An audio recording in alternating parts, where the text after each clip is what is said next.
প্রয়োজন নাই। তুমি কানপুরে খেলা শেষ করো, কানপুরে তুমি রিটায়ারমেন্টে যাও, ওইখান থেকে সংবর্ধনা পাওয়ার দরকার নাই। তোমার নিজের জীবন দেখো, ব্যক্তিগত লাইফ দেখো।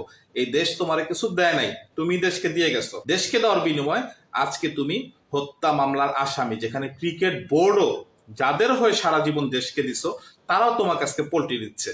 তো তুমি ভারতে কানপুরের টেস্ট শেষ করে, তোমার সকল প্রসিডিউর আছে সেগুলো শেষ করে তুমি হয় ইংল্যান্ড বা ইউএসএ বা যে কোনো বড় একটা কান্ট্রিতে চলে যাও। সেখানে তুমি একটা কোচ হিসেবে বা একটা সিনিয়র ক্রিকেটার হিসেবে সেই দেশের দায়িত্ব পালন করো, সেই দেশের সিটিজেনশিপ নাও। যখন সেই দেশের তুমি একজন অধিবাসী হয়ে যাবা, তখন তুমি সসম্মানে বীরের মতোই বাংলাদেশে আইসা ঢুকতে পারবা। তখন দেখবা যে এরাই তোমার কাছ থেকে অর্থ সাহায্যের জন্য, যারা আজকে তোমার দুর্নাম করতেছে, তারাই তোমার পায়ের কাছে গিয়ে পড়ে থাকবে।